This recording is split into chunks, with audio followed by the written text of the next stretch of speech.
A'udzubillahi minasyaitonirrajim. Bismillahirrahmanirrahim. Assalamualaikum warahmatullahi wabarakatuh. Innal hamdalillah nahmaduhu wa nasta'inuhu wa nastaghfiruh. Wa na'udzu billahi min shururi anfusina wa min sayyiati a'malina. Man yahdihillahu fala mudilla lahu wa man yudlilhu fala hadiya lahu. Wah, ini Pak.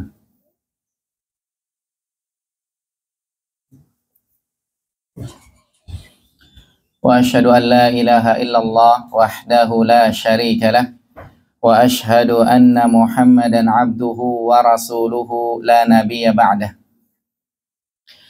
Fa inna asdaqal hadithi kitabullah wa khairal huda Muhammad sallallahu alaihi wasallam wa syarral umuri muhdatsatuha wa kullu muhdatsatin bid'ah wa kullu bid'atin dhalalah wa kullu dhalalatin finnar. Para jamaah yang dimuliakan oleh Allah Subhanahu wa taala, pada kesempatan malam hari ini, hari Rabu tanggal 22 Ramadan tahun 1444 Hijriah atau 12 April 2023, kita melanjutkan kajian i'tikaf. Kita membahas tentang kaidah penting dalam istiqomah.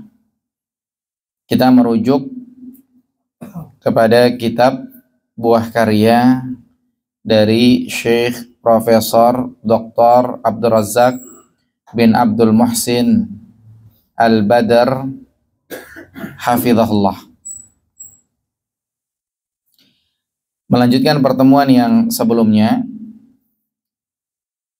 kemarin kita sudah membahas beberapa kaidah penting dalam istiqomah. Kita sudah bahas kaidah yang pertama, istiqomah adalah anugerah ilahi. Istiqomah adalah karunia Rabbani. Ini kemarin sudah dibahas. Kemudian kita juga sudah bahas kaidah yang kedua. Kaidah yang kedua dalam istiqomah, yaitu disampaikan tentang hakikat istiqomah. Hakikat istiqomah itu adalah berada di atas siratal mustaqim. Hakikat istiqomah, seseorang berada di atas jalan yang benar. Hakikat istiqomah, seseorang berada di atas agama yang benar. Atau tadi yang kita bahasakan di awal, yaitu berada di atas siratal mustaqim. Ini kemarin sudah disampaikan penjelasannya. Mereka yang bahasanya mungkin ngerasa istiqomah tapi tidak berada di atas siratal mustaqim, maka itu bukan istiqomah yang sebenarnya. Jadi istiqomah yang sebenarnya adalah ketika seseorang berada di atas siratal mustaqim. Kemudian kita juga sudah bahas kaidah yang ketiga, yaitu penjelasan tentang istiqomah itu asalnya itu ada dalam hati. Ya, istiqomah itu asalnya ada dalam hati. Orang yang hatinya istiqomah, maka badannya bakal ngikut.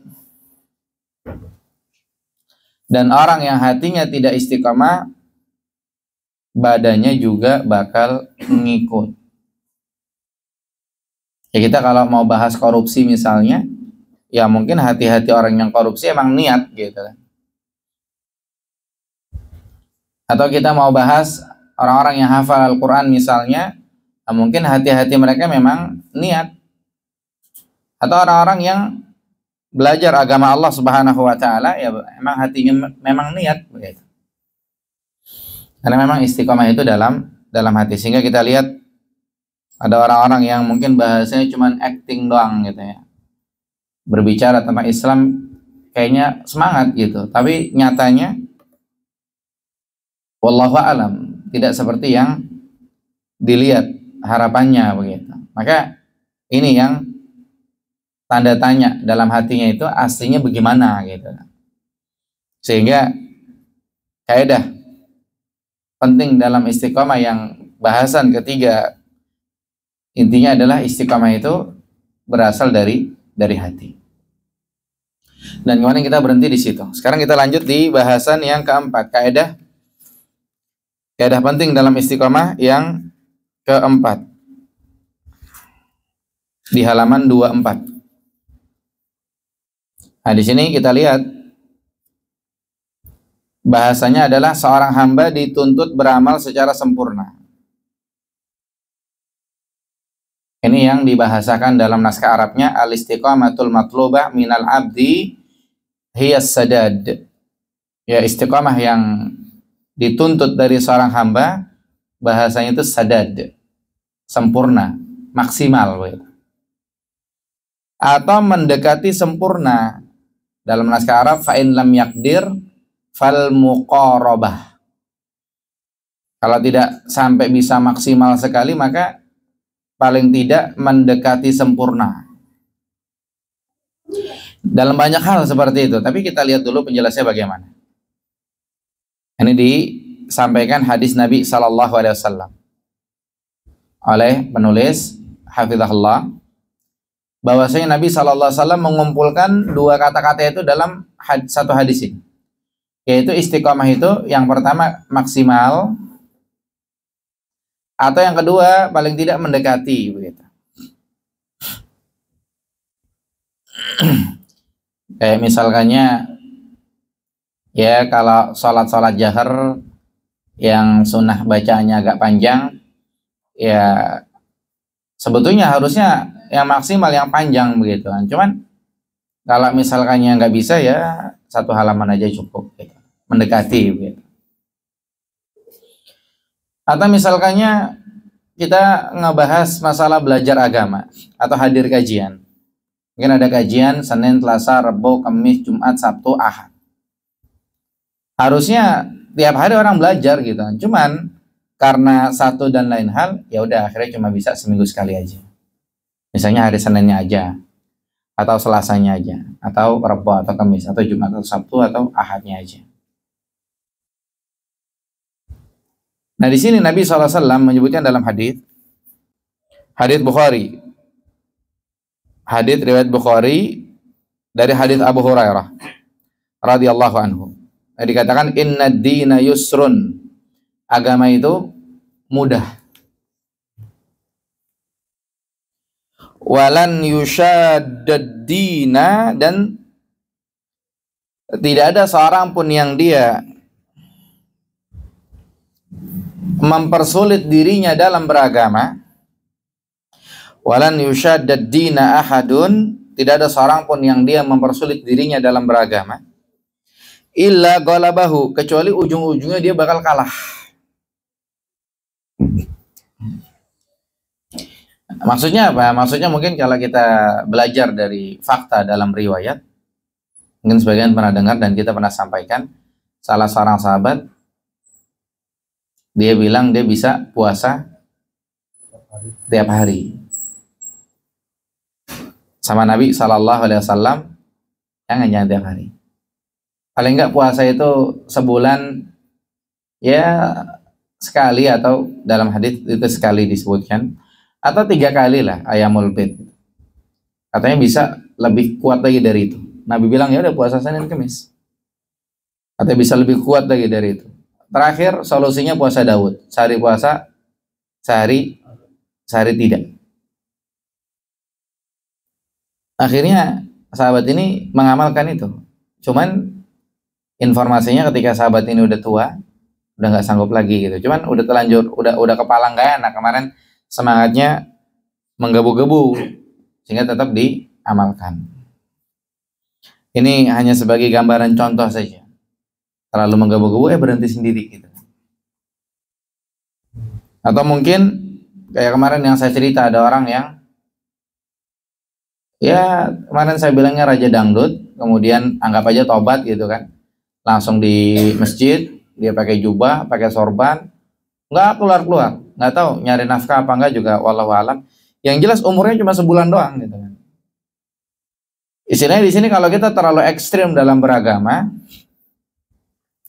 kita bakal kalah sendiri gitu. Selama kita masih tapi tetap ya kita dituntut untuk maksimal gitu kan.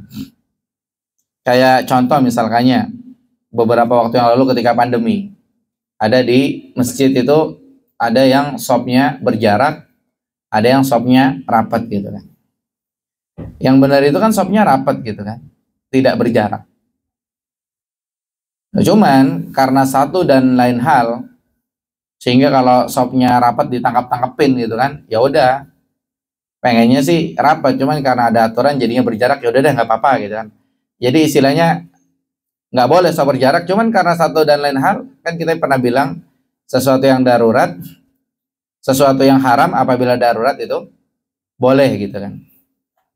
Nah, cuman ada mungkin 1-2 orang yang ambil prinsip, ada di masjid sana itu shopnya itu rapat dan ternyata nggak ada masalah. Kemudian orang ini misalkannya biasa ke masjid jalan kaki dekat, ini naik motor, atau mungkin biasa naik motor 1, 2, 3 menit nyampe, ini naik motor mungkin agak 7 menit apa 15 menit baru nyampe. Nah, ketika orang ini datang ke masjid yang agak jauh, seperti itulah yang harus dituntut gitu. Jadi nyari tempat salat yang benar gitu. Cuman ketika poinnya ternyata orang ini nggak kuat sendiri, kalah sendiri, akhirnya berhenti sendiri, akhirnya sholatnya di masjid dekat yang berjarak juga misalnya begitu, ya itulah yang tadi dimaksud dalam hadis. Jadi terlalu ekstrim gimana, akhirnya kalah sendiri gitu. Tapi kalau memang yang dilakukan oleh orang tersebut memang normal-normal saja, dan itu no problem buat dia, ringan-ringan saja, nggak masalah, tinggal nyalain motor 7 menit 12 menit toh juga nggak masalah, datang sana biar jauh, maka nggak, jadi ini maka itu tidak bermasalah. Jadi ada 2 sudut pandang yang kita mesti pahami gitu kan. Jadi kalau memang dilakukan itu maksimal, itulah istiqomah yang diminta, istiqomah yang diharapkan, yang dituntut.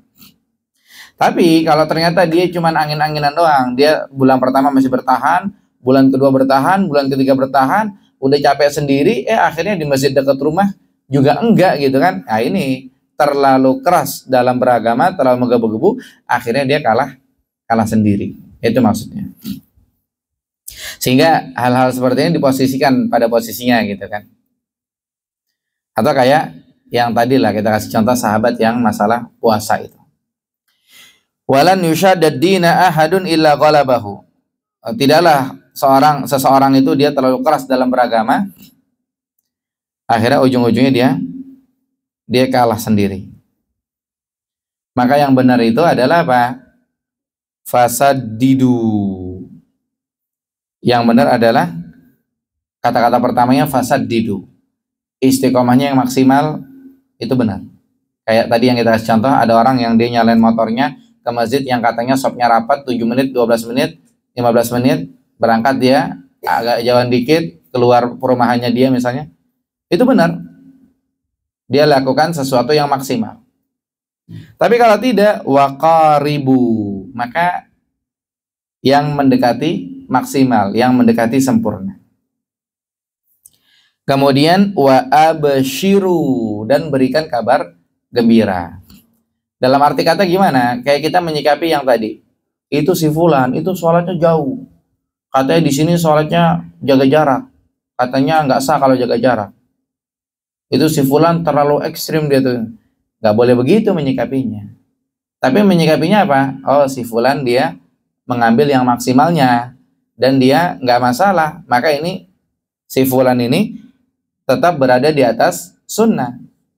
Kemudian sama juga yang sholatnya dekat rumahnya jaga jarak, sama juga tetap berada di atas sunnah. Karena dia masuk kategori apa? Wakaribu.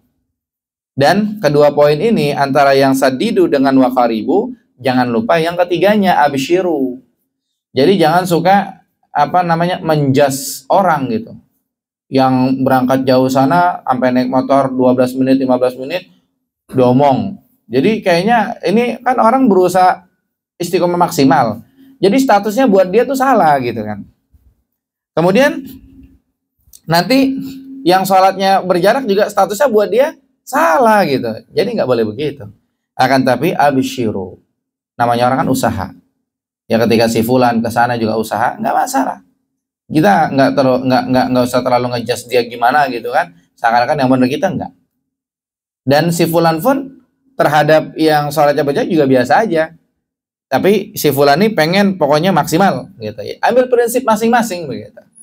Dan masing-masing ini berusaha. Inilah istiqomah. Jadi yang pertama poinnya berusaha maksimal. Kemudian yang kedua, kalau nggak bisa ya udah. Mau gimana lagi? Yang bisa cuman itu aja. Seperti itu. Saya contoh misalkannya kita di sini. Tempat kita ini kapasitas orang itu cuman berapa gitu. Tapi kita maksimal. Kita apa? Kita sadidu, kita siapkan apa? Karpet-karpet tambahan di luar. Kemudian ya kita juga qaribu, dalam artian kita tahu diri karena tempatnya juga tidak terlalu besar, ya sudah sebisanya yang ditampung aja begitu. Jadi yang sedang-sedang saja begitu. Maka ketika insya Allah kita masih dalam ranah itu namanya istiqomah. Selama kita masih dalam ranah itu namanya istiqomah. Tapi kalau kita udah terlalu gimana gitu, nah ini nanti keluar dari jalur istiqomah. Sehingga di sini lihat urutannya ya, urutannya sadidu. Sadidu ini istiqomah maksimal. Kemudian qaribu. Qaribu ya kalau paling enggak mendekati ya. Kemudian abshiru ya buat mereka yang ambil prinsip sadidu, kita nyikapinya oke-oke aja. Kemudian buat mereka yang ambil prinsip qaribu, kita juga nyikapinya oke-oke aja. Kayak 10 terakhir Ramadan, kita berburu Lailatul Qadar. Di antara kaum muslimin, ada yang iktikaf 10 malam terakhir itu, dari malam 21, sebelum matahari terbenam, udah di masjid, sampai hari terakhir. Maka ini namanya apa? Sadidu. Tapi di antara kaum muslimin, ada yang iktikafnya cuma dari malam doang sampai subuh doang. Pagi berangkat kerja. Ya ini namanya apa? Qaribu. Yang pertama, abshiru, kita kasih kabar gembira. Kemudian yang kedua, abshiru juga.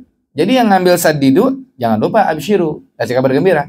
Masya Allah, kalau kasih kemudahan dia bisa itikaf full dan lain-lain. Kemudian buat yang ngambilnya qaribu, itikaf cuma semampunya doang. Mungkin ada yang itikafnya hanya pada tarawih, dia duduk ngaji sebentar, dia netin itikaf sampai jam 10 dia pulang. Nah, tetap saja kita jangan lupa abshiru, seperti itu. Dan insya Allah masih dalam koridor istiqomah. Kemudian di paragraf terakhir di halaman 24, berdasarkan dalil ini dikatakan apa?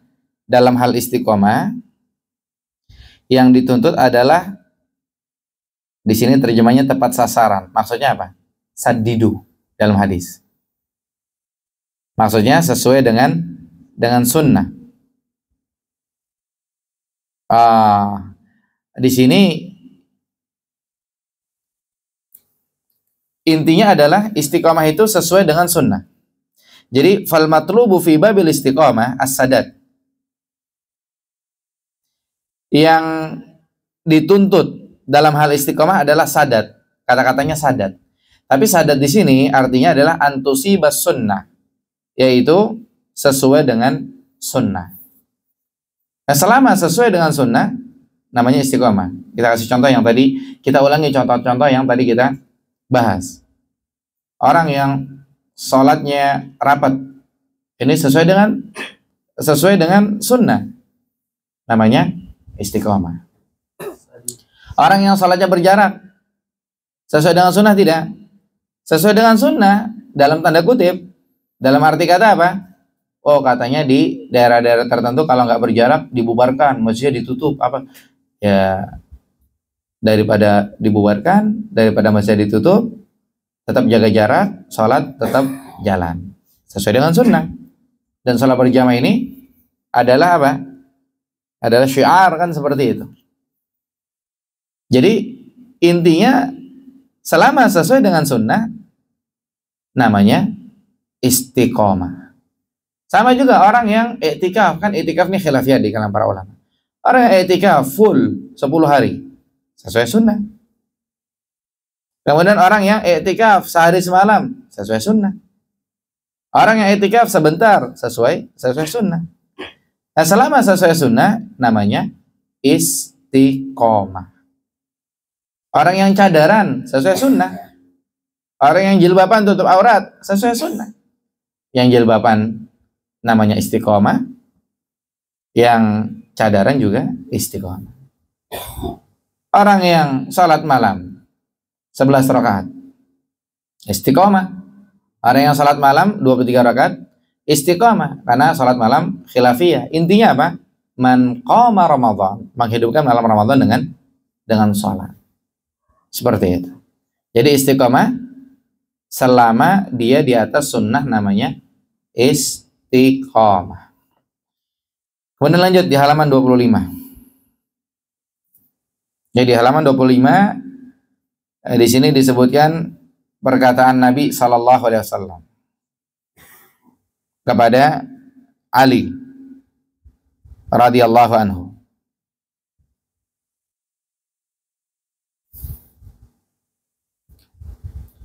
Di sini dikatakan ketika Ali radhiyallahu anhu meminta Nabi SAW untuk mengajarkannya sebuah doa yang dipanjatkan kepada Allah,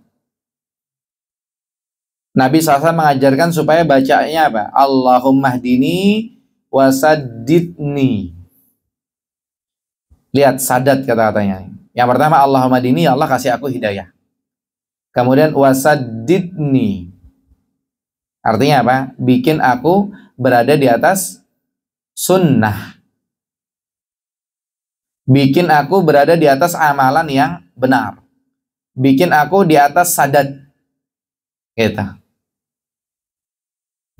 Kemudian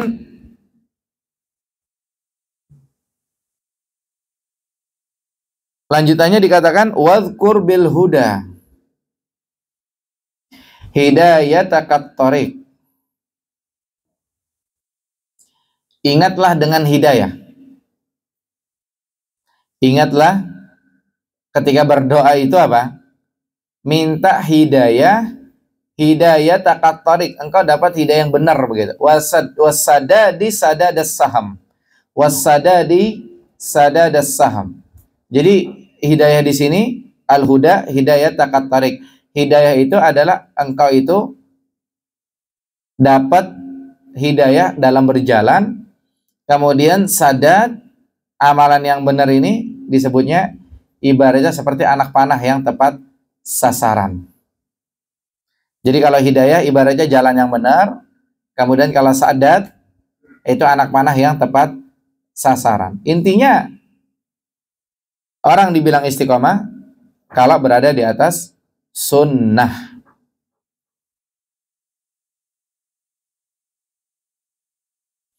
Kemudian lanjutnya dikatakan seorang hamba dituntut untuk berusaha keras, mujahadah. Dia berjihad agar beramal dengan benar. Jadi kalau bisa seorang hamba itu dalam amalnya itu maksimal gitu. Kayak contoh nih misalkannya.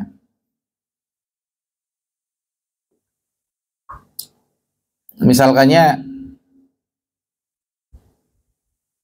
ada sholat tarawih misalnya. Ada sholat tarawih 11 rakaat. Di masjid yang pertama 11 rakaat, di masjid yang kedua 11 rakaat. Cuman bedanya apa? Bedanya di masjid pertama 4-4-3. Kalau di masjid kedua 2 rakaat salam, 2 rakaat salam, istirahat. Namanya 4 kan. 2 rakaat salam, 2 rakaat salam, istirahat. Namanya 4. Kemudian 2 rakaat salam, 1 rakaat. 3. Atau mungkin langsung ya 3 rakaat. Nah, di sini lihat, seorang hamba dituntut untuk berusaha keras agar beramal dengan benar. Maksudnya apa? Seorang hamba itu dituntut agar berusaha keras ketika beramal itu sesuai dengan sunnah. Dia di atas sadat gitu. Sehingga apa? Sehingga ketika kita menyikapi ada 2 masjid yang sholatnya dua-duanya 11 rakaat, cuman yang satu 4-4-3, 4 salam, 4 salam, 3 salam gitu. Yang satu lagi 2-2 gitu. Berarti dia harus belajar ini yang lebih mendekati kebenaran yang mana gitu. Walaupun memang dua-duanya pendapat para ulama kemarin kita sampaikan gitu kan. Tapi insya Allah yang lebih mendekati kebenaran dari dalil-dalil yang ada, dari penjelasan para ulama adalah yang 2 rakaat salam, 2 rakaat salam. Sehingga yang dia datangi adalah masjid yang 2 rakaat salam, 2 rakaat salam. Tapi poinnya hanya itu saja, untuk diri dia berusaha semaksimal mungkin gitu. Atau contoh yang lain, misalkannya ada masjid dekat rumahnya, suratnya kalau sholat itu cepat. Ada masjid agak jauhan dikit, tapi sholatnya nggak cepat-cepat. Berarti dia datang kemana? Masjid yang agak jauhan dikit, sholatnya nggak cepat-cepat. Karena memang seorang hamba itu dituntut kalau beramal itu kalau bisa semaksimal mungkin dia mendapatkan poin sadat. Jadi kalau sholat itu jangan seadanya gitu. Ya kalau sholat itu jangan seadanya. Atau misalkannya ketika doa buka puasa, ada doa zahabaz zama'u wabtallatil uruqu wa thabatal ajru insyaallah. Ada lagi doa Allahumma laka sumtu wa bika amantu wa ala rizqika aftartu bi rahmatika ya arhamar rahimin. Harusnya dia pelajari 2 doa ini gitu kan. Setelah dia pelajari, oh ternyata yang lebih kena sadat mendekati sunnah adalah zahabaz zama'u, berarti tinggalkan ya Allahumma laka sumtu gitu. Jadi jangan ngomongnya apa? Jangan terlalu ekstrim lah, jangan terlalu fanatik. Jadi yang baca Allah malakasum tuh boleh, yang baca tabat-tabat nggak apa-apa gitu. Udah kita mah orang Islam nggak usah cakar-cakaran lah, nggak gitu juga. Gitu. Sama juga ketika kunut subuh. Yang kunut silakan, yang nggak kunut silakan, yang salah nggak salah subuh. Nggak seperti itu keterangannya. Akan tapi seorang hamba berusaha semaksimal mungkin sholatnya itu kena sadat gitu kan. Jadi kalau memang ada yang kunut, ada yang coba kita pelajari. Oh ternyata keterangan-keterangan yang ada yang lebih nyocok dia kena sadat sesuai sunnah adalah sholat subuh itu tanpa kunut. Karena kunut dalam Islam hanya ada 2. Yang pertama kunut witir, yang kedua kunut nazilah. Kunut subuh nggak ada. Walaupun ini khilafiyah di kalangan para ulama. Sebagian ulama ada yang menguatkan kunut subuh dengan alasan ini. Ya tanpa mengurangi rasa hormat kita kepada mereka, yang jelas keterangan yang di paragraf akhir di halaman 25, seorang hamba ini dituntut berusaha keras agar kita beramal itu benar, sadat gitu. Jadi jangan ya udah yang mau sholat 2-3 silahkan, yang mau sholat 11 silahkan. Nggak, jangan gitu. Tapi coba dia mencari yang lebih afdol yang mana, itu yang dia lakuin. Tapi poinnya itu saja. Jangan nanti ngata-ngatain dia milih 11, ngata-ngatain sholatnya 2-3 gitu. Enggak. Ini udah over kalau seperti itu. Enggak. Sama juga dia ngata-ngatain yang apa namanya sholat subuhnya pakai kunut gitu kan. Over juga enggak juga. Saya pernah lagi bareng dengan orang yang setelah belajar dia tahu subuh itu tanpa kunut. Kemudian ketika kita pengen sholat di masjid ini nih pakai kunut subuh. Akhirnya kata orang ini, oh pakai kunut ya di masjidnya, saya sholat di rumah aja, nggak mau di masjid. Ini nggak begitu juga, nggak boleh. Ini namanya keluar ranah istiqomah gitu kan. Tapi tetap, tinggal nanti pertanyaannya apabila imam kunut subuh, apakah kita ikut kunut? Nah ini ada berbagai versi jawaban. Kalau kita lihat potret para imam dahulu, ya mereka kunut ketika imamnya kunut, menghormati begitu dan lain. Tapi kan itu antar imam, kelas ulama gitu kan. Tapi kalau kita udah tahu salah, nggak perlu diikut. Nggak perlu kita acting kunut-kunutan, ya udah tungguin aja mereka yang kunut. Kalau mereka ruku atau mereka sujud gitu, kita sujud gitu. Jadi jangan disamain, oh dulu Imam Hambali ketika sholat di belakang Imam Syafi'i kunut, Imam Hambali kunut, masa situ nggak kunut sih? Beda, itu kelas antar ulama, mereka saling menghormati. Kalau mereka nggak begitu kan nanti lain lagi urusannya gitu. Tapi kalau kita orang awam, ya nggak masalah, selama ini juga ketika imamnya kunut kita nggak kunut juga biasa-biasa aja, nggak apa-apa gitu. Seperti itu. Ini ilmu itu luas. Intinya adalah seorang hamba itu dalam beramal dituntut supaya maksimal benar. Ya, supaya maksimal benar. Kayak contoh misalkannya apa? Misalkannya Lebaran Idul Fitri. Jadi pagi-pagi sholat id. Kemudian pas ba'da zuhur, habis sholat di masjid, takbiran dia. Allahu Akbar, Allahu Akbar, Allahu Akbar, la ilaha. Ini dia salah paham. Kalau Idul Adha iya sunnah. Kalau Idul Fitri enggak. Idul Fitri itu takbirannya itu hanya sampai khatib naik mimbar, sampai khatib diri salat, udah nggak ada takbiran lagi. Kalau dulu saya dapat informasi katanya kalau Idul Adha itu takbirannya cuman sehari doang, tapi kalau Idul Fitri seminggu gitu. Tapi ini bukan versi ilmu ya, maksudnya versi orang awam gitu. Orang awam komen begitu, ngomong gitu. Tapi setelah kita belajar ternyata tidak seperti itu. Jadi itu yang mesti kita perhatikan. Jadi seorang hamba itu dituntut dia berusaha keras dalam beramal itu harus benar. Usahakan amal yang dia lakukan itu benar. Kayak ketika di bulan Rajab, rame tuh puasa Rajab. Dia harus pastikan puasa Rajab itu beneran sunnah atau tidak gitu. Jadi nggak asal rame lakuin gitu, enggak. Atau ketika satu Muharram rame, atau ketika menjelang Ramadan kan rame tuh pawai obor gitu kan. Nah di sini harusnya ini kan katanya persiapan Ramadan gitu ya. Nah harusnya persiapan Ramadan bener gitu apa enggak gitu. Kalau memang bener gitu berarti kan dia kena sadat gitu ya. Tapi kalau ternyata persiapan Ramadan enggak begitu, berarti dia enggak kena sadat. Yang dia lakukan sia-sia. Para ulama ketika kita pengen Ramadan disuruh persiapan atau tidak?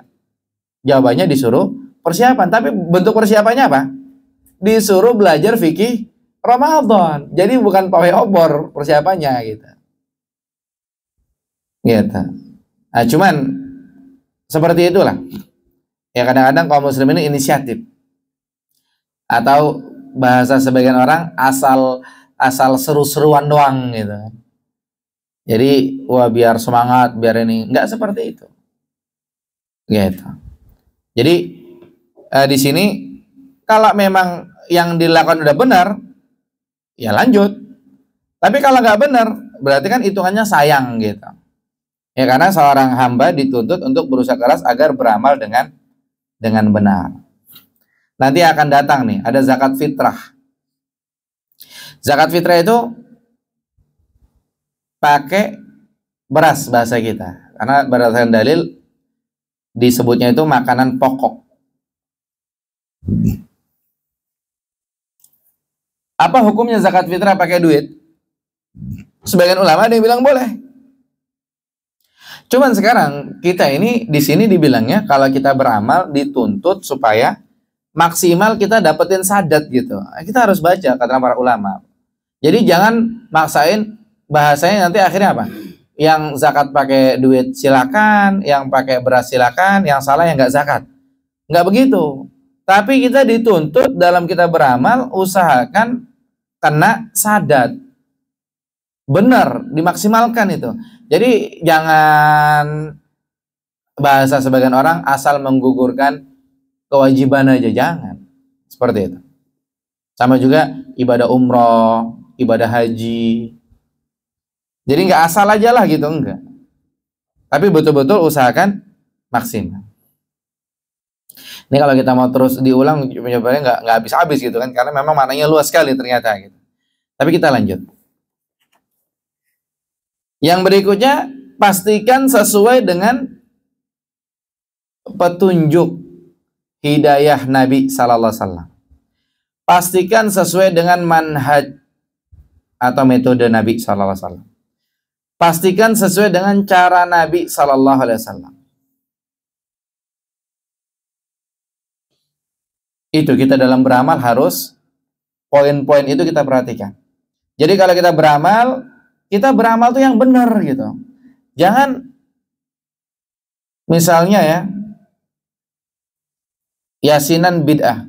Masa surat Yasin bid'ah? Kan surat Yasin Al-Quran. Ini bahasa-bahasa orang jahil begini. Bahasa-bahasa orang yang nggak paham ilmu. Harusnya kalau dibilang Yasinan bid'ah, itu dia teliti benar. Sebetulnya Yasinan bid'ah apa enggak gitu. Oh ternyata yang dimaksud bid'ah begini-begini. Jadi paham jelas gitu. Jadi nggak langsung asal bantah. Atau misalkannya sholawatan bid'ah misalnya. Masa sholawatan bid'ah? Kan dalam hadis disebut barang siapa yang bersolawat kepada gue 1 kali, Allah akan bersolawat kepada dia 10 kali. Wah ngaco tuh yang bilang sholawatan bid'ah. Ini nggak benar kata-kata seperti ini. Harusnya ketika ada yang seperti itu, dia koreksi, dia introspeksi diri, dia lihat keterangan para ulama. Jadi sebetulnya penjelasannya kayak apa gitu. Karena memang dalam kita beribadah, dalam kita beramal, usahakan poin-poin ini dapat sadat sesuai petunjuk Nabi, sesuai manhaj yang benar, sesuai cara Nabi Shallallahu Alaihi Wasallam, dan lakukan itu dengan semaksimal mungkin. Kemudian kalau tidak mampu, maka minimal amalannya mendekati sempurna. Ya minimal amalannya mendekati sempurna. Ya kayak contoh sholat taraweh jam 2 malam. Aduh berat ya. Ya udahlah bisanya cuma yang sholat tarawehnya pada isya langsung gitu. Jadi kalau bisa sholat taraweh itu jam 2 malam. Cuman kalau nggak bisa, ya sudah minimal mendekati. Yang penting qiyamul lail di awal malam nggak apa-apa juga. Makanya waktu Umar bin Khattab radhiyallahu anhu mengumpulkan orang itu sholat tarawih dengan 1 imam, Umar bilang orang yang sholat di akhir malam lebih afdal daripada di awal malam. Tapi daripada enggak ya sholat aja di awal malam nggak apa-apa. Daripada enggak sholat di awal malam nggak apa-apa. Atau misalkannya yang lain, puasa Syawal besok, 6 hari Syawal. Mungkin sebagian akan membahasakan yang afdol itu berurutan gitu. Mungkin sebagian akan membahasakan demikian gitu. Kalau bisa, kalau kuat, kalau enggak, yang penting puasa Syawal. Mau ngacak, mau urut, yang penting puasa Syawal. Jadi kalau bisa maksimal, tapi kalau tidak bisa paling enggak mendekati. Nabi SAW katanya sholat taraweh 11 rakaat di bulan Ramadan, di luar Ramadan nggak pernah lebih dari itu. Wah Nabi panjangnya begini. Kita nggak bisa, ya udahlah yang penting 11 rakaat lah. Sedang-sedang aja nggak apa-apa, selesai jam 9 gitu. Seperti itu. Jadi jangan masa bodoh dengan ibadah yang tadi dibahasakan asal menggugurkan kewajiban, jangan. Tapi kita maksimalkan ibadah yang kita lakukan udah oke benar, udah oke belum, udah benar belum gitu. Sama seperti kita kurban.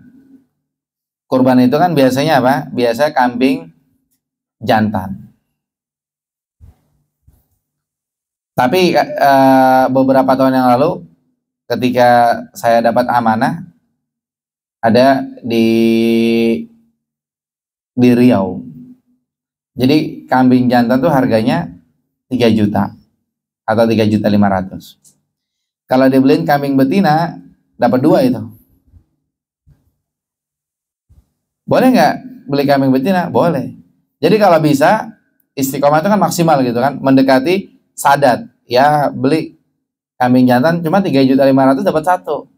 Waduh, ini masyarakat banyak yang mesti dibagi, nggak ada dana lagi kecuali ini. Gantilah dengan yang betina tapi dapat 2 ekor. Ya nggak apa-apa lah, mendekati juga lah, nggak apa-apa. Jadi seperti itu. Jangan terlalu jauh juga ya. Kurban dapat 3.500.000 buat beli kambing jantan 1. Wah, ini orang nggak ada yang doyan kambing, dibeliin ayam berapa ekor gitu. Nah, ini terlalu melenceng dari istiqomah, nggak begitu juga gitu kan. Atau seru-seruan pengen beliin bebek atau ganti jagung bakar, nggak juga gitu.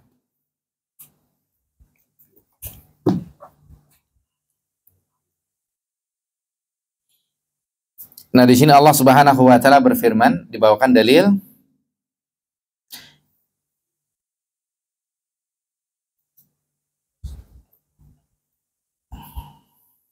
Fastaqimu ilaihi wastaghfiruh. Disuruh istiqomah yang benar dan disuruh istighfar. Nah, di sini pelajarannya, lihat di halaman 26. Pelajarannya di paragraf kedua ya. Dikatakan apa? Disebutkan ada perintah untuk istighfar setelah kata-kata istiqomah. Fastaqimu ilaihi wastaghfir. Ini menunjukkan apa? Bahwa seorang hamba pasti akan berbuat kesalahan meskipun sudah berupaya penuh untuk istiqomah. Di sini bukan kesalahan sebetulnya. Jadi dalam naskah Arab dikatakan wa dzikrul istighfar. Dalam ayat disebut istighfar ba'dal amar bil istiqomah, setelah perintah istiqomah. Fihi isyaratun ila annal abda la budda lahu min taksir. Ini sebagai isyarat namanya orang itu dalam istiqomah mesti ada kurang-kurang gitu maksudnya. Jadi kalau dibilang di sini pasti akan berbuat kesalahan, kayak gimana gitu ya, kurang-kurang, menurut saya kurang. Cuman ya mungkin terjemahannya gitu, mau gimana lagi dalam terjemahnya gitu. Makanya kadang-kadang perlu juga kita lihat naskah Arabnya. Jadi fastaqimu ilaihi wastaghfiru, istiqomahlah kepada Allah dan istighfar. Di sini disebutin istighfar setelah istiqomah, artinya isyaratnya seorang hamba itu dalam istiqomahnya mesti ada kurang-kurang. Mahma jahada nafsahu alal istiqomah, walaupun dia berusaha semaksimal mungkin istiqomah, mesti ada kurang-kurang.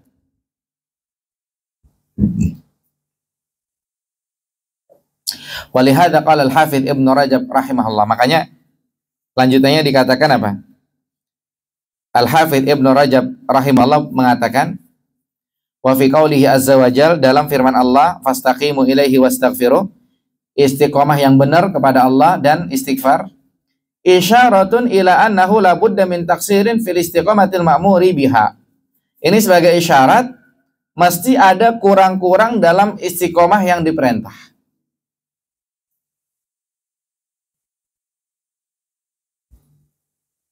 Kayak contoh misalkannya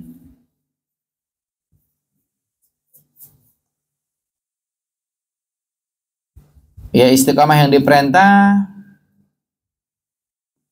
ya misalkannya kayak kita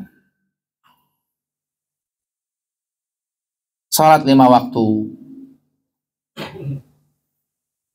mesti ada kurang-kurang. Kurangnya apa? Kadang-kadang kita telat gitu. Mesti ada kurang. Jadi biar seorang hamba berusaha semaksimal mungkin kayak apa, kadang-kadang suka kurang juga. Makanya yang telat-telat kita husnuzon. Mungkin dia itu udah berusaha semaksimal mungkin, tapi masih telat juga gitu. Sehingga apa? Fayujbaru dzalika bil istighfar al-muqtadi litaubah. Sehingga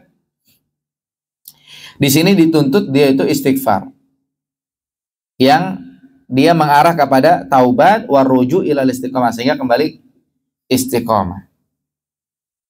Inilah yang disebutkan dalam hadis di halaman 27.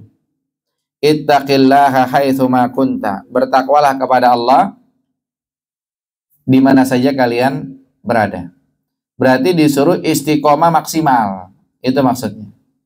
Wa atbi'is sayyi'atal hasanata. Ikuti perbuatan jelek dengan perbuatan baik. Tamhuha. Maka perbuatan baik itu akan menghapus perbuatan jelek. Artinya ikuti perbuatan jelek dengan perbuatan baik. Maksudnya perbuatan jeleknya apa nih? Oh, perbuatan jeleknya kadang-kadang istiqomahnya kurang-kurang. Perbuatan baiknya istighfar. Maka kekurangannya itu akan dihilangkan dengan istighfar. Jadi orang yang sholat 5 waktu tepat waktu, Masya Allah, nggak pernah terlambat, Masya Allah, berarti itu memang istiqomah yang diminta asalnya memang begitu gitu. Terus yang sholatnya suka telat-telat gimana? Kita kalau mau main logika, mungkin kita bisa kata-katain dia gitu kan. Tapi nggak boleh. Buat dia solusinya apa? Istighfar. Kalau kita ke dia, kita husnuzon aja. Oh mungkin ada satu dan lain hal. Oh mungkin ini, oh mungkin ini. Jadi kita yang enak aja sama saudara kita. Jangan terlalu memojokkan begitu, tidak.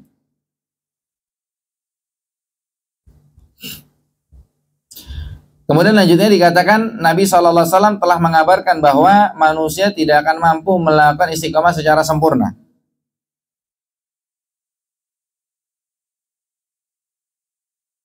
Hal ini sebagaimana disebutkan di dalam riwayat Imam Ahmad dan Ibnu Majah rahimahumallah dari hadits Thauban radhiyallahu anhu bahwa Nabi SAW bersabda, istaqimu walan tuhsu. Istaqimu, kalian harus istiqomah. Walan tuhsu, dan nggak bakal bisa maksimal. Nabi bilang kalian harus istiqomah yang benar, walan tuhsu, tapi nggak bakal bisa. Wa'lamu, dan ketahuilah anna khaira a'malikumus shalah, bahwasanya sebaik-baik amal kalian adalah salat. Wala yuhafidhu 'alal wudu illa mu'min, dan tidaklah orang yang menjaga wudu kecuali dia adalah orang yang beriman. Salat berarti tanda keimanan gitu. Tapi terkait pembahasan adalah kalimat di awal, istaqimu walan tuhsu. Kalian harus istiqomah dan nggak bakal bisa. Maksudnya nggak bakal bisa maksimal. Apalagi yang kagak berusaha istiqomah. Kita aja yang berusaha istiqomah kadang kurang-kurang gitu. Dan memang itu pernyataan dari Nabi SAW. Dan Nabi itu kalau ngomong, wa ma yantiqu 'anil hawa in huwa illa wahyu yuha. Nabi kalau ngomong bukan dari hawa nafsunya, tapi Nabi ngomong wahyu dari Allah.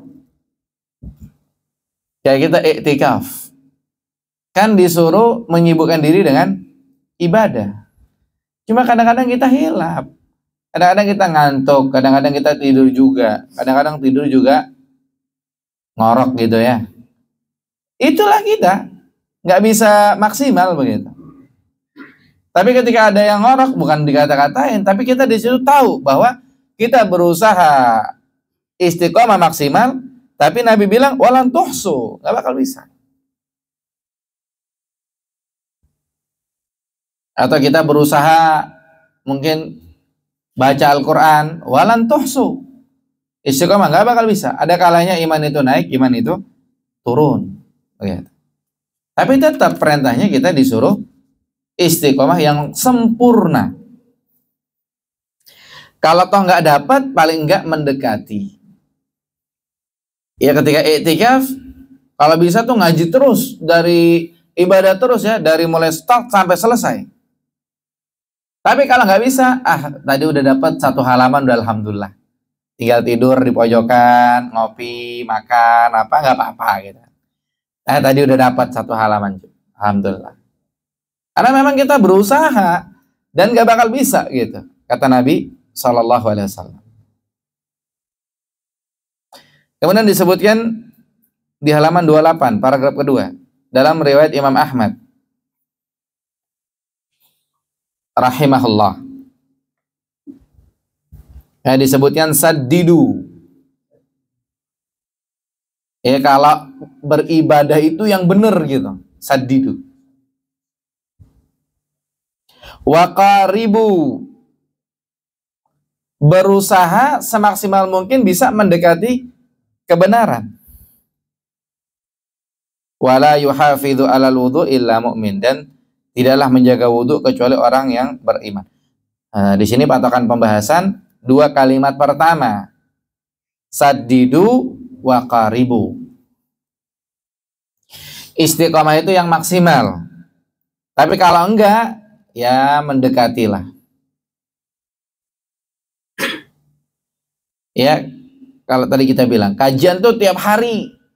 Kalau enggak, ya udah seminggu sekali. Kalau enggak, ya udah sebulan sekali. Jangan ditinggalin belajar agama seperti itu. Kemudian juga disebutnya dalam kitab Sahih Bukhari dan Muslim dari hadits Abu Hurairah radhiyallahu anhu, Nabi SAW bersabda, diulangi lagi 2 kata ini, saddidu wa qaribu. Lihat di halaman 24, judul besarnya itu, seorang hamba dituntut beramal secara sempurna, itulah saddidu. Kemudian atau mendekati sempurna, itu yang dibilang qaribu. Balik ke halaman 29. Dikatakan beramal dengan benar, ini namanya saddidu. Beramal dengan maksimal, sadat. Merupakan hakikat istiqomah.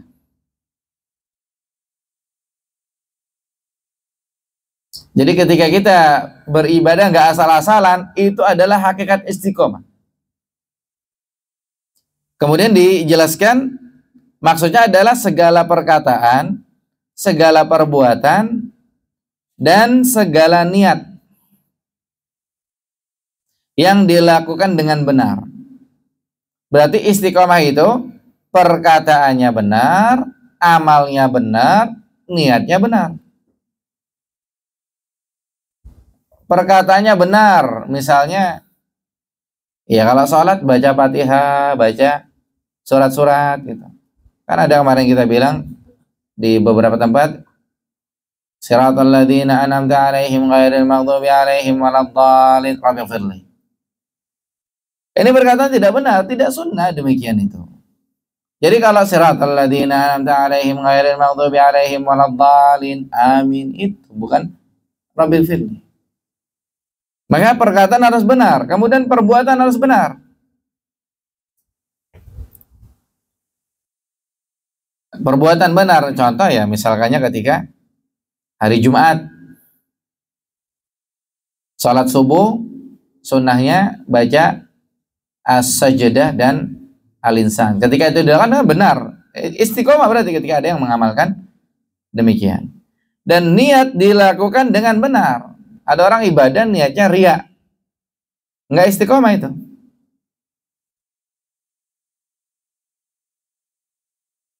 Di sini dikasih contoh layaknya seorang yang memanah ke sasaran, lalu tepat mengenainya. Itu istiqomah.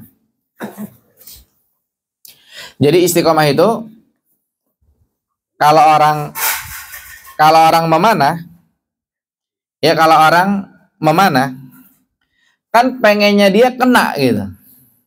Atau kalau orang nombak ikan, pengennya dia kan kena. Atau kalau orang mancing, kadang-kadang udah digigit ikannya, gimana caranya dia, cara nariknya, tarik, kena gitu. Kalau sekarang bahasanya bukan itu, bahasanya ibadah. Pengennya ibadah, istiqomah, kena. Jadi yang benar sekalian gitu. Jangan ya Islam mah biasa-biasa aja gitu.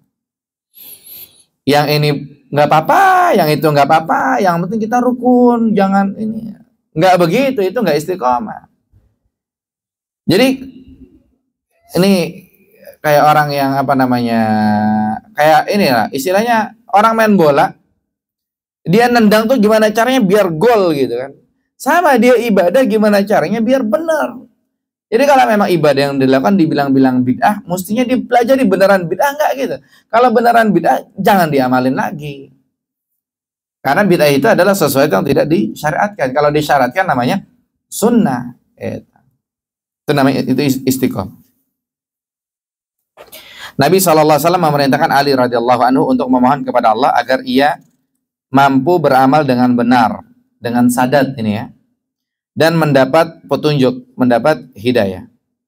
Kemudian Nabi SAW mengatakan apa? Wadhkur bil huda hidayah takat torik.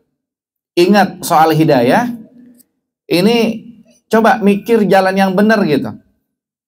Ya kita jalan, jangan sampai kan nyasar tuh nggak enak gitu. Kemudian wasadat, sadat di sini, sadat saham. Jadi sadat di sini tepat sasaran. Jadi kalau kita mana harus tepat sasaran. Kita ibadah juga harus tepat sasaran. Kayak contoh zakat fitrah.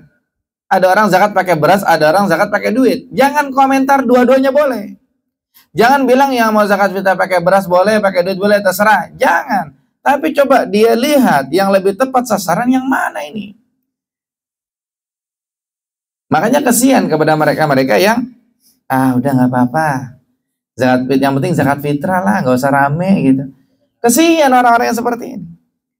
Harusnya dia mikir, oh iya ya, dia belajar, dia lihat, oh ternyata zakat fitrah yang lebih tepat sasaran itu pakai bahan makanan pokok. Karena yang dibahasan dalam hadis itu satu sok korma, satu sok gandum.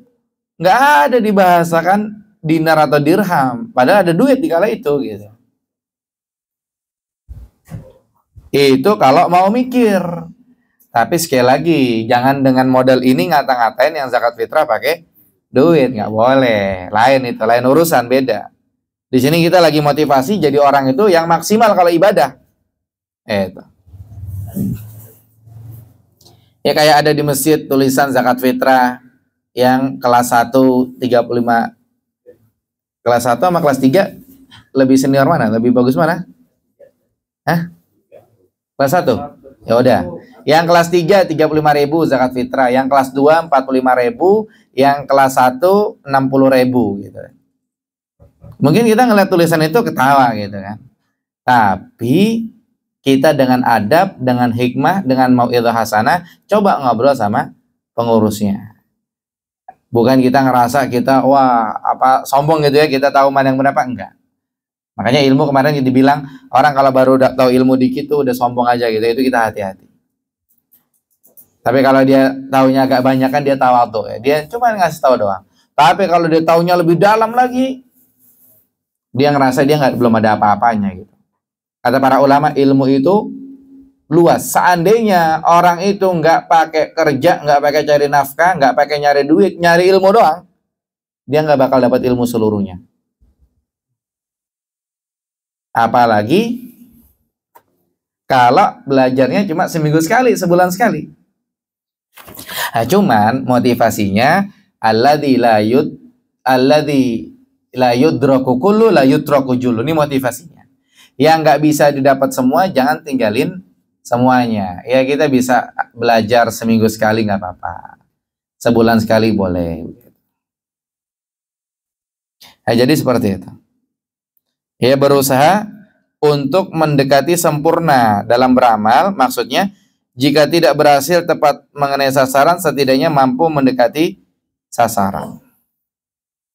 Ya kalau nggak berhasil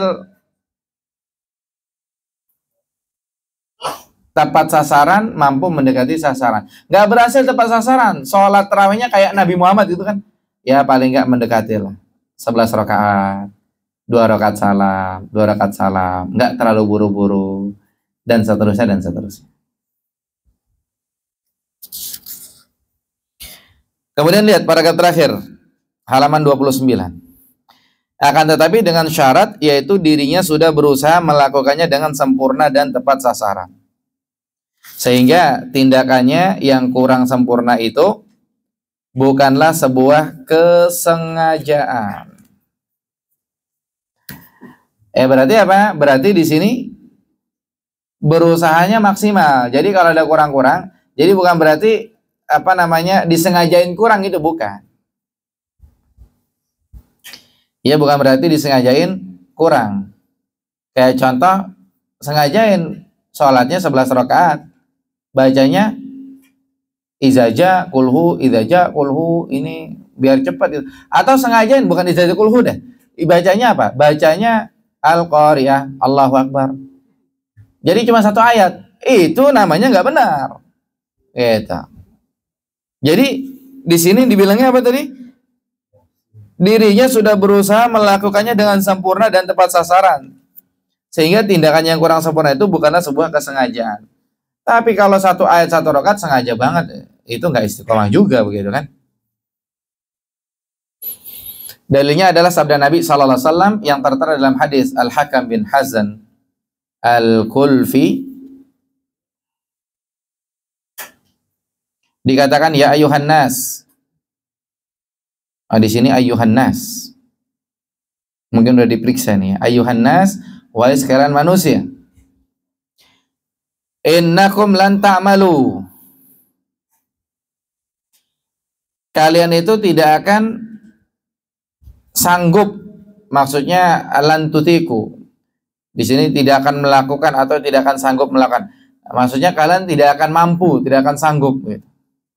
Kullama amartukum, setiap yang aku perintahkan kalian ngamalinya nggak bakal sanggup maksimal gitu. Solusinya gimana?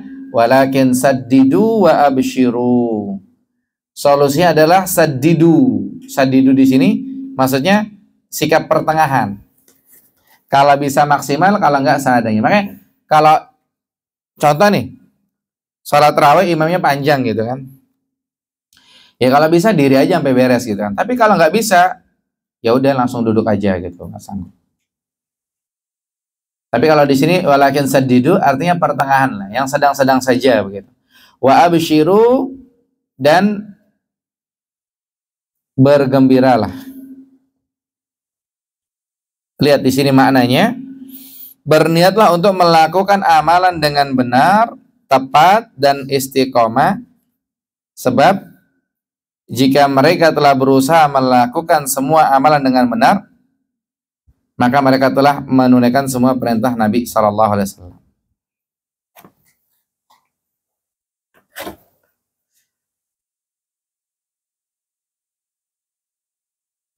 Ya, dalam naskah Arab dikatakan wal makna uqsudu at-tasdid wal isobah wal istiqomah. Jadi kalau bisa berusaha semaksimal mungkin dapat sadat sesuai ibadahnya, sesuai sunnah. Kemudian wal isobah benar, wal istiqomah istiqomah. Fa innahum law saddadu fil amal kullihi, mereka kalau berusaha dalam ibadah itu maksimal, laka nuqad fa'alu ma umiru bihi kullihi. Berarti sama dengan mereka telah melaksanakan apa yang diperintahkan oleh Rasulullah sallallahu alaihi wasallam. Ya, namanya kita berusaha ibadah semaksimal mungkin lah, seperti itu.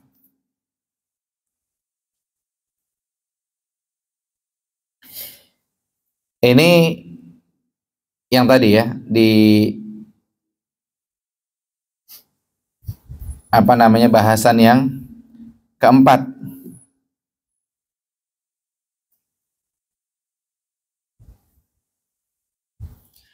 Kaidah penting yang keempat dalam istiqomah. Tadi ingat, kita ibadah yang maksimal saddidu, tapi kalau nggak dapat ya qaribu, seperti itu.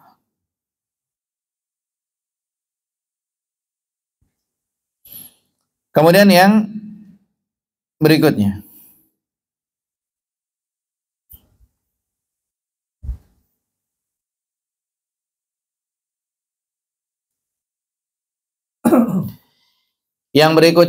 kaidah yang kelima.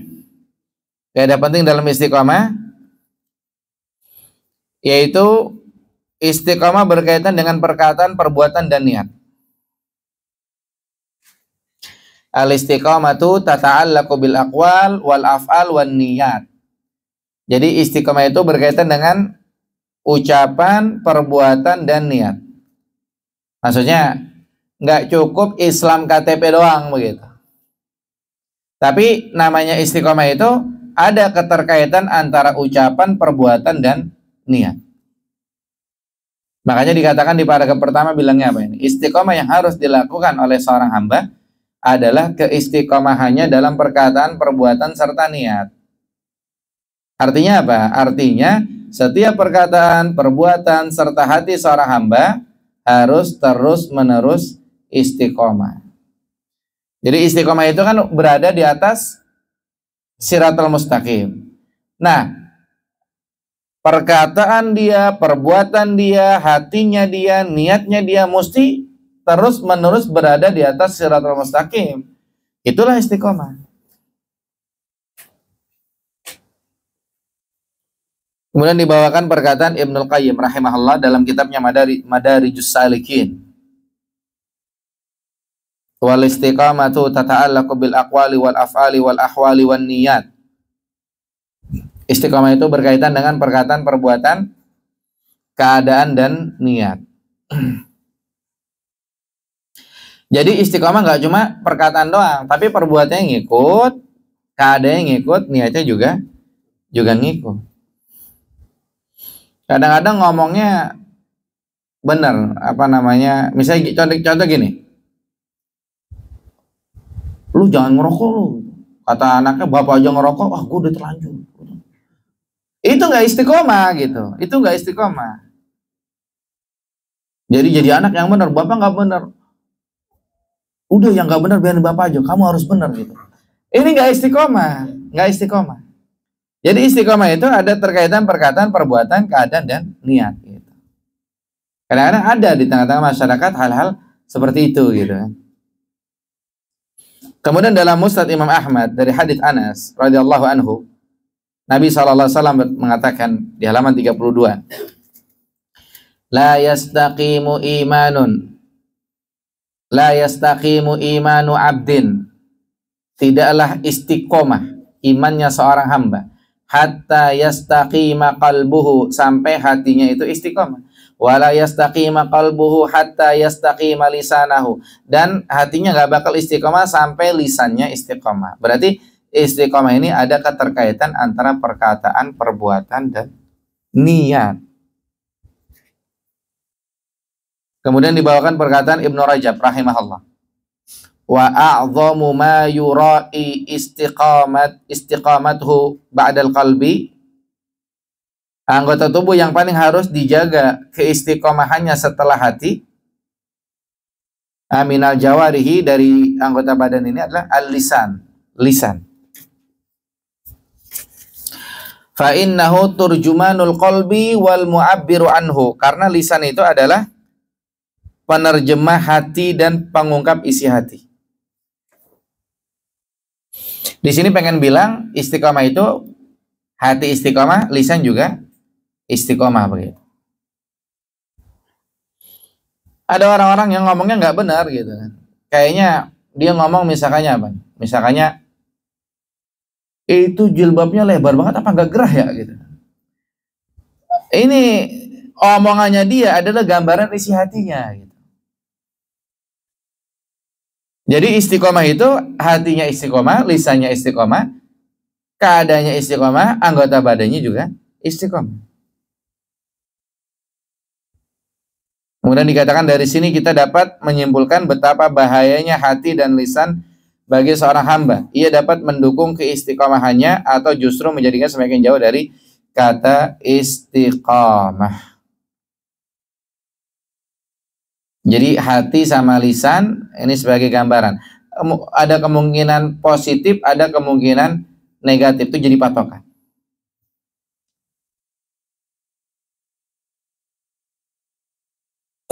Kemudian dikatakan perkataan sebagian ulama, al-mar'u bi asgharaihi, qalbuhu wa lisanuhu, atau qalbihi wa lisanihi. Seseorang itu tergantung dua anggota tubuhnya yang kecil. Dua anggota tubuh yang kecil ini maksudnya hati dengan lisan.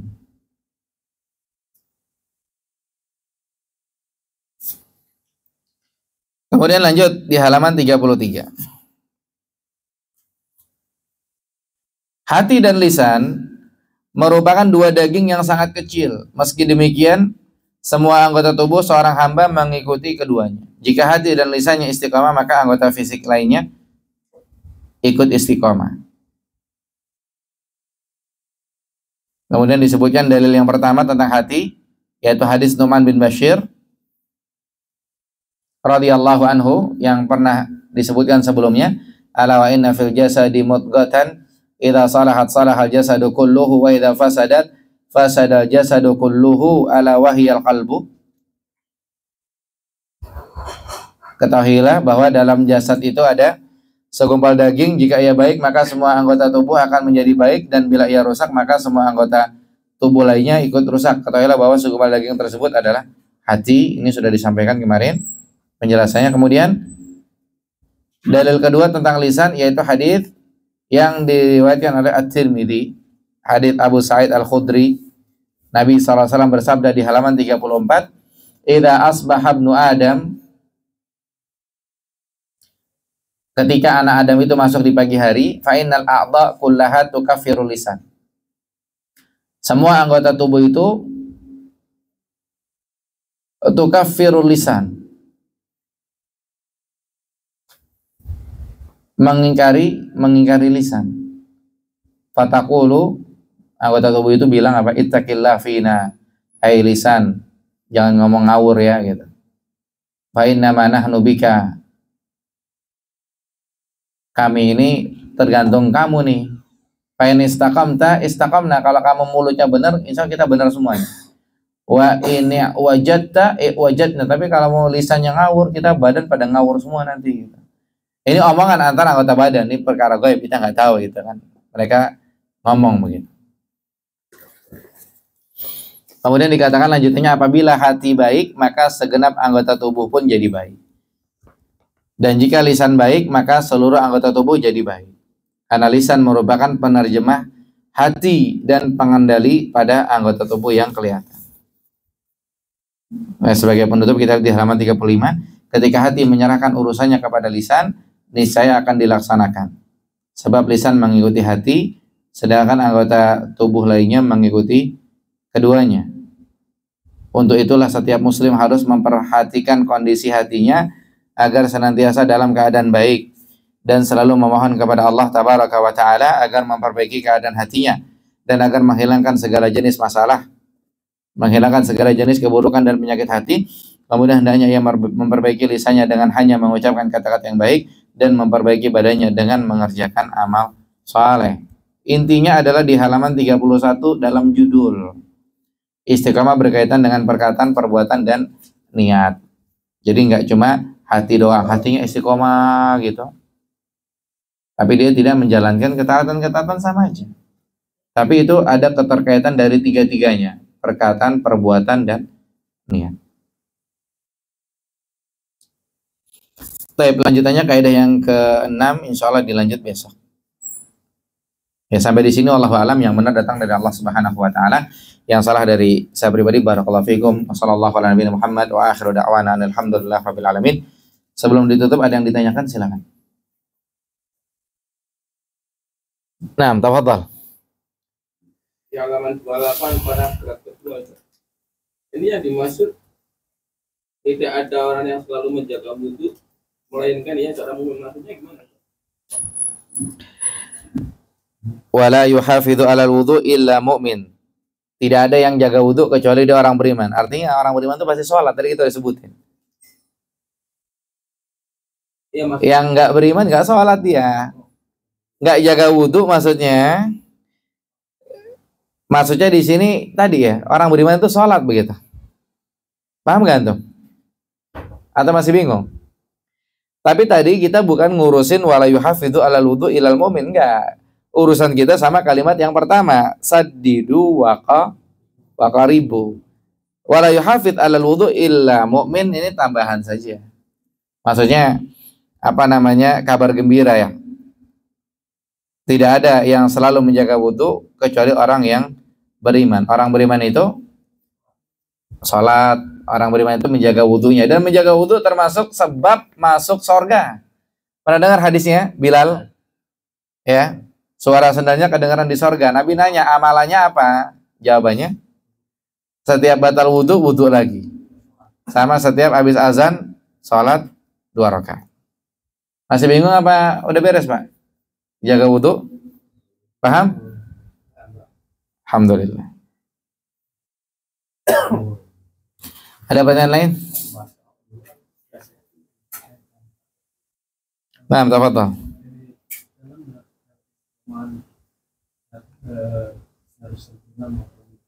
Bagian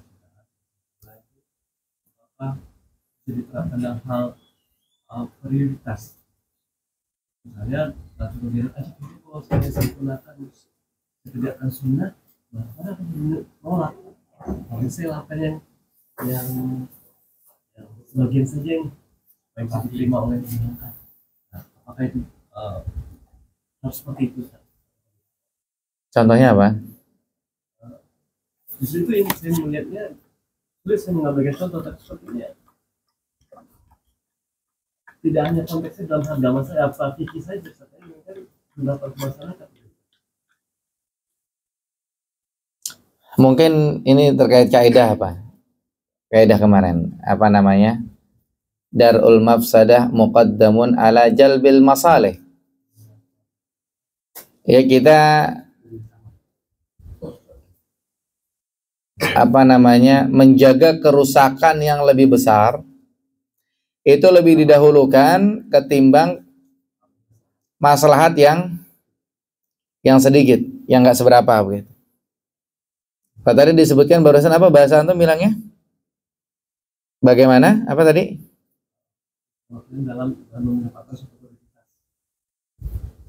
Dalam mendapatkan dalam satu prioritas gitu. Harus totalitas melakukan konsisten dan melakukan sempurna untuk sebagian saja. Paham yang dimaksud sama penanya? Jadi kita dalam hidup bermasyarakat ini, ya mungkin inilah istilahnya fattaqullaha mastata'tum, poinnya itu. Kita bertakwa kepada Allah semampu kita. Jadi kayak apa namanya?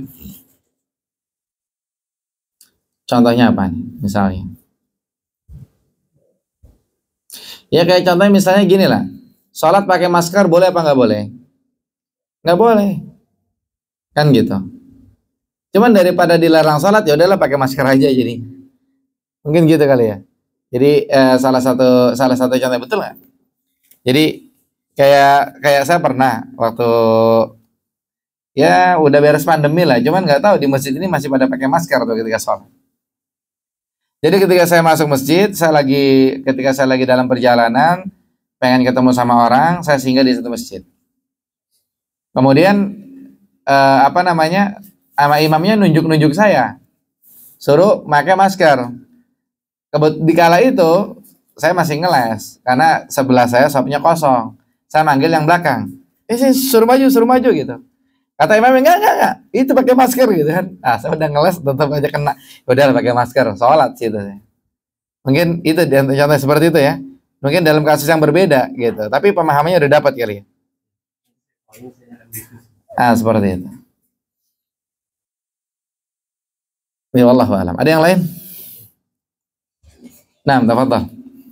Di halaman 27 karena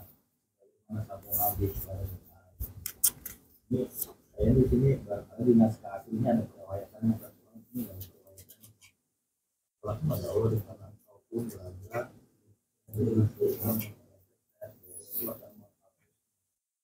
ini nggak ada periwayatannya hadisnya, barangkali di naskah aslinya.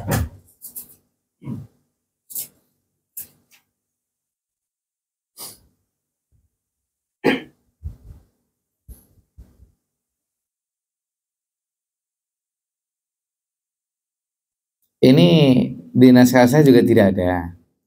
Tapi ini hadis sudah familiar. Ini hadis ada di Arba'in Nawawi. Hadis keberapa ya? Ya? Hadis ke belasan. Pokoknya antara 11 sampai 15. Kalau yang saya ingat hadis 15-nya, hadis 15 itu barang siapa yang beriman kepada Allah dan hari akhir, fal yaqul khair, fal yukrim jarahu, fal yaqul khairan al yasmut, fal yukrim jarahu, fal yukrim dhafahu. Karena di yang 15-nya gitu. Jadi saya ingat pelajaran dulu ketika kami SMP gitu. Ini hadis udah familiar, Pak. Jadi tidak disebutkan. Yang jelas ini di sini hadis, di sini dibilangnya hadis Muaz ya. Bisa dilihat di Arba'in Nawawi.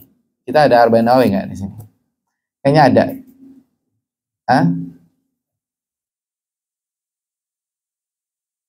Warna biru ya. Nah, itu ada, nanti bisa dilihat. Jadi ini hadis sudah familiar. Memang mungkin antum maksudnya sebutin riwayat aja gitu ya. Enggak, ini hadis sudah familiar. Ini ada di antaranya ada di Arba'in Nawawi. Iya betul. Ini yang pertama ini ngikutin naskah Arabnya. Yang kedua mungkin editornya nggak mencantumkan. Biasanya editor mencantumkan, tapi ketinggalan ya biasa. Tapi ini hadis sahih. Ya wallah. Ada yang lain? Cukup insyaallah. Hari ini kita naik kelas ya, naik 30 menit nih Masya Allah. Biasa jam 12 udah beres. Besok Allah alam. Khair insyaallah, nanti kita lanjutkan besok di halaman 36 ya. Kaidah penting dalam istiqamah berikutnya, istiqamah hanya terwujud karena Allah, melalui pertolongan Allah dan dengan perintah Allah. Lanjutannya pada pertemuan berikutnya insyaallah. Demikian kita tutup dengan doa kafaratul majlis. Subhanakallahumma bihamdika asyhadu an la ilaha illa anta astaghfiruka wa atubu ilaik. Dan besok subuh kita makan prasmanan di belakang. Jadi informasi dari panitia sahur besok prasmanan di belakang. Silahkan, jangan nggak enak sama pengurus, udah disiapin soalnya. Dan insya Allah cukup. Ya insya Allah cukup. Demikian. Kita sudah doa kafaratul majlis belum? Sudah. Assalamualaikum warahmatullahi wabarakatuh.